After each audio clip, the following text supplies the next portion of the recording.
getting leads is not hard anymore. There are endless ways, emails, ads, LinkedIn, and many other channels to bring the interested people. But the most important part is how we can convert interested people into buying clients. You get leads who say they are interested, but when it comes to buying, they disappear. They book the call, you have a great conversation, but when it comes to taking the action, they never do it. In fact, the study shows that only 3% of the prospects, they are proactively looking for a solution. So the rest, they need a guidance to decision-making process. So my name is Sabir, I am a sales coach, TEDx speaker. I spent 12 years in sales, and today I'm gonna show you how you can convert leads to buying clients in just 5 steps. So the step number 1 is identifying the motivation. Always when you start the conversation, ask them what made them to book the call with you. So it will unlock the potential to understand the real interest, why people buy. Because usually the people, they look for the solution in the market. So let's say it's a market,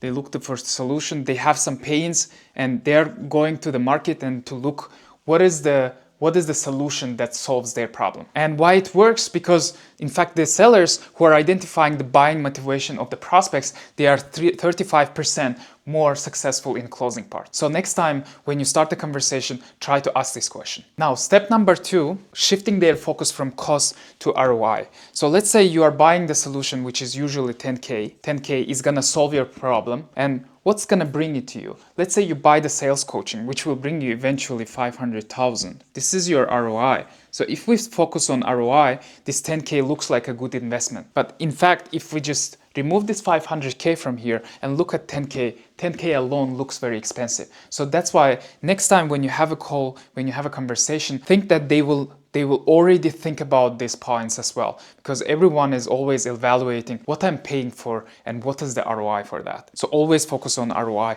when you have a conversation. So you probably heard about loss aversion as well. So if they know that ROI is 500K, they also will know waiting, it costs them so much money. Imagine that you found $50 on the street, and imagine you found $100 and lost $50. Which one will feel more painful?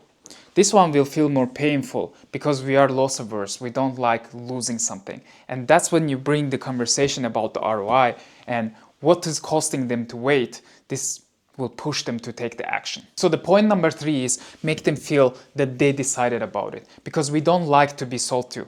And we always love when we take our decisions ourselves. When you have a conversation with the prospect, always try to ask, based on our conversation, do you feel that it can solve your problem? Which will eventually help you to get the commitment as well. People are more likely to say yes when they feel this is their decision. Step number 4, remove obstacles. You probably had this as well. When you need to take the big decision, which requires you a lot of investment, you always feel like, I will probably not take the decision immediately, right? So it's usually like a ladder, and when you have this ladder, if you need to jump right here immediately, it will always feel very, very hard, very complicated. But if you have some steps, it will always be easier. So if you have a client who needs to pay, let's say 100K, and it feels for them very hard to pay 100K, you can just divide to splits so it can make it easier for them to pay. So there are 2 main things that impact always the decision is how big is the risk, so the risk, and the second one is effort. So if you reduce risk and effort, it will become much easier for them to take the next step. So next time, make sure that you're considering that in your offer as well. Step number 5 is actually hardest part, closing part.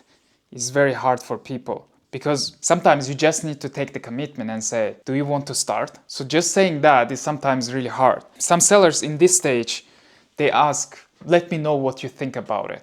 But instead of saying that, try to take the commitment, because you spend time, your energy, your resources to convince the person, and you already helped them with some tips. And now this is the final stage where you need to guide them, because they will wait for your guidance. And if you say, hey, do you want to start? And yes and no, you can take this answer. And then if they say yes and give the commitment, then you go to this part. So if they say no, then it goes to objection handling. So then you try to clarify why they said no. So until the ending part, you can take the small commitments as well. If they said yes, it sounds interesting for me, it sounds good to me, you can say immediately, hey, I will send you over the agreement so you can sign.